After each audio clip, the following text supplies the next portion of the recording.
Random fun fact about Saturn is because it's cool. At its North Pole, it has a hexagram, just a hexagram cloud. I've heard about this. So, yes. Sacred geometry again, it's so cool. A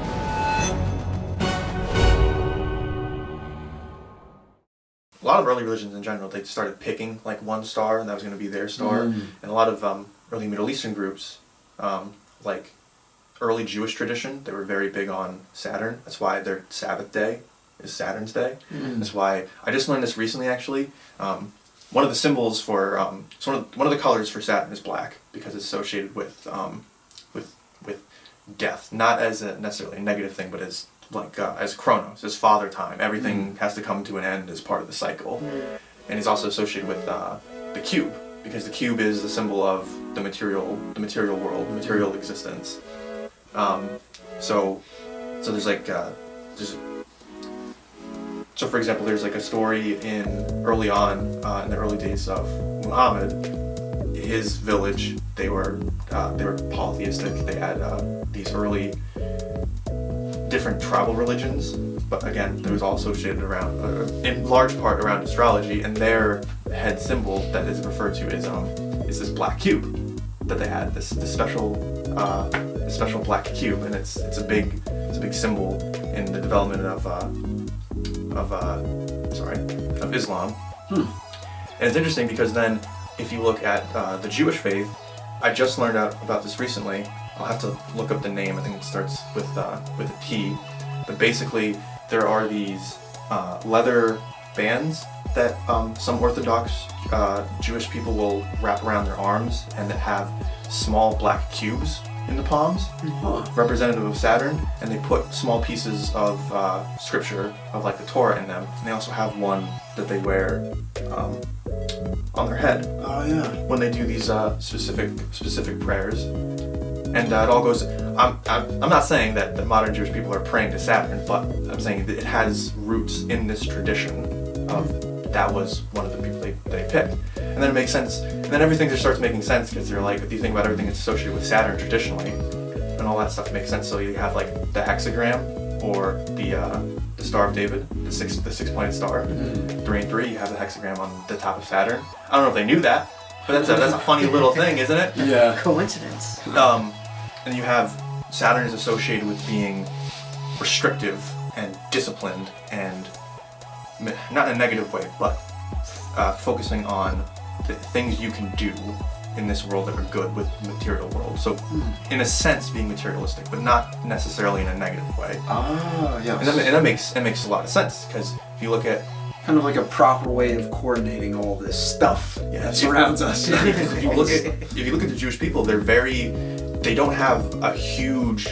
following in the way that the other Abrahamic religions do. They're pretty big, but they're not huge. They're relatively restrictive. They're traditional. They're conservative. They're orthodox. And it's like that's why so many people have, I think, been jealous of them throughout history and tried to mess with them in the worst ways. And they're still around. They've stuck around. It's incredible. I tell you, like it's really awesome, and it makes sense too, because again, not in a negative way, but Saturn in large part has to do with control. Okay. Not in a negative sense, not enslavement, but having control, having your affairs in order, having your home in order. And a lot of Jewish people are in positions of authority where they do a lot of good for the people under their control. Absolutely. Again, not enslavement, not forcing me to do anything, but they do very well. And it's like it's funny how it all sort of correlates. And like you said, how they've managed to continue to carry that torch of after all the endless persecution. All the times that they've been persecuted. It's like the debt that not even just Christianity but the Western world owes to a lot of the Hebrew tradition, and then that in turn owes a lot of its development and everything to both Egypt and Oriental traditions that came over to Egypt. So like everything is interconnected, and it's really awesome. Just gotta, so that's just my whole spiel about Saturn and appreciating it. And then it goes into Jupiter, because Jupiter is Christianity. And then if you look at Christianity, it's very, very different in how it came onto the world stage and everything as compared to Judaism. Judaism expanded slowly. It's restrictive. It's about control and discipline and conserving what you have and slowly expanding. Jupiter is all about expansion. It's warm, it's hot, it's heavy, it gives off a lot of heat. It's got a lot of lightning, which is funny because he's Zeus and everything. Again, they probably didn't know that, but it's funny. It's funny. You could almost think of that rapid hot expansion as the rapid expansion of, I guess, Christianity. Exactly. It's funny how it reflects, right? Because it just swept over the world. Yep. And in a similar way, with Saturn, Jupiter is also associated with power and control in a bit of a different way, but they're both associated with kingship. Okay. Saturn is sort of the hard, heavy-handed king that you need, but that sometimes has the tendency to become a tyrant. Okay. And that's can be too cold and too you start getting into this weird realm where like you can have too much justice, like you need mercy. Yes. And then the thing with Jupiter is he's the jovial, benevolent, like cool uncle, cool dad king. That's his thing. But then his problem is he can f up because he's not like necessarily nice. That's why Jupiter and Zeus has this problem where he goes around, he just cannot control his passion. He's just raping people and just like, bro, you need to stop. You need to stop doing this. Yeah. That's the problem with Jupiter when he goes out of hand. He gets too indulgent. He gets drunk. He revels in his own expansion and his power, and he things for people in that way. Wow. My goodness. So much about the planets. And like you said, it reflects it in Christianity so well. Just constant expansion. Yes. And like Christianity's huge now. And on top of that forgiving aspect of penance. Yes. It's much more about mercy. They still control you. Mm-hmm. Oh, for sure. Yeah, they're gonna control your butt if you're dedicated to the church and everything. It's like you got to do exactly what we say, and you got to do this, that, and that. Say what we say when we say it. At the end of the day, we'll forgive you because God always loves you. So it's a different sort of different order dynamic. Different dynamic, absolutely. So that's and then that's everything but Mars. Oh, Mars is pretty straightforward. Mars has to do just with it's like your physical body, like your strength, your activity, your energy, your passion, your sexual drive, that sort of thing.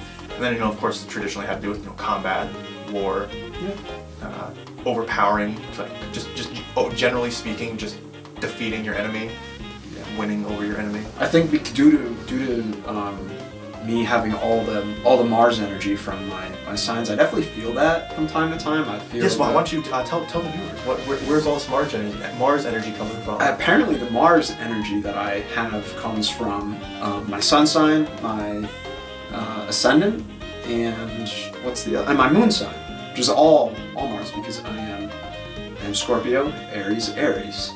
So I tend to get very hot-headed sometimes, but I think throughout my life I've really managed to really learn how to control those energies, and for that it's been super beneficial to me because then I can dedicate that energy towards something very constructive, be it exercising. I think like you said, it has to do with like moving your body around a lot. That's a great one, especially for Mars energy. Yeah, so I feel that. I feel very, very confident in the ways I'm able to exercise and kind of use my body to get work done.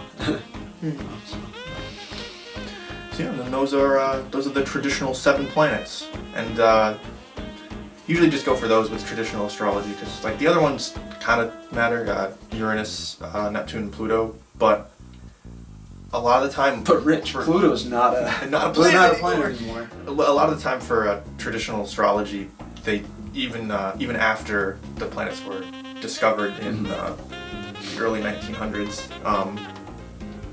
they don't count them, so to speak, because they're like you can't see them with your naked eye. Yeah. There's no way you can track them or even know about them without the aid of a telescope.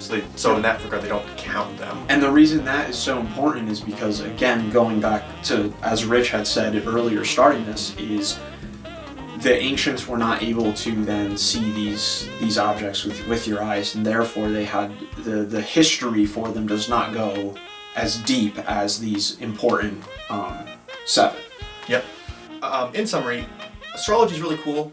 The stars and the planets are really freaking cool, and they definitely influence us in subtle and seemingly invisible ways that I don't think science can fully track and account for.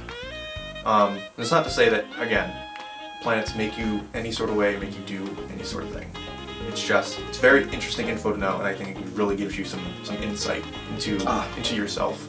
And also it's really cool, there's a lot of information out there, a lot of mythology and symbolism and allegory that's really, really cool. And you just get to learn cool science facts about the planets, like Jupiter, the Great Red Spot, is an anti-cyclonic storm that's been going on for like 300 years. Yeah. So that's neat, you know. It's shrinking too, so that's cool. Yeah. Like the fact that the Earth's magnetosphere opens up in this diameter. It's approximately the size of, I think it's like a little bigger than the Earth, and the Sun does it too. So the Sun's magnetosphere and our magnetosphere, which is a fancy word for an electromagnetic energy shell, it like makes a portal, essentially. No way. They're touching and they open up and they make a portal, and a bunch of solar wind particles get sent to us. And it's called a flux transfer event. And I think it happens every like 8 minutes around there. I've tracked it. Huh. It's every several minutes. It like almost on the dot. Wow. This happens continuously. That's news to me. So it's like all sort of stuff like that. This is what you'll learn when you look into astrology. And this isn't even like the really cool stories, like all like the myths and stuff, where you're like, no, this is basically just a story of the sun doing this or so and so. And you're like, oh my god, and everything makes sense. You're like, oh my god, this all makes so much freaking sense. Of course he's got the sword. He's Mars. Oh my god. That's fantastic. All right, great. So that wraps up our discussion On astrology. We'll probably touch on this again at some point in the future, because there's a lot of stuff and it's really cool. Please stay tuned for more. I think we could even do another. We'll actually, maybe we'll be able to break down one of those stories and explain, due to the events happening in the sky, why the story was told the way it was. I think that'd be really fun to do. Oh yeah, that would be cool. Yeah. So let us know what your thoughts and feelings and everything about astrology. Like let us maybe like if you want to let us know your sign or anything cool like that, and anything you'd like to see more of or hear more about. This, that, anything. Yeah. And make sure you guys check out our Instagram. We're still doing our giveaway. At 5,000 subs, we're giving away 2 Nintendo Switches. What? Not 1, 2. 2. You're not gonna get mine this time. Sorry, Rich.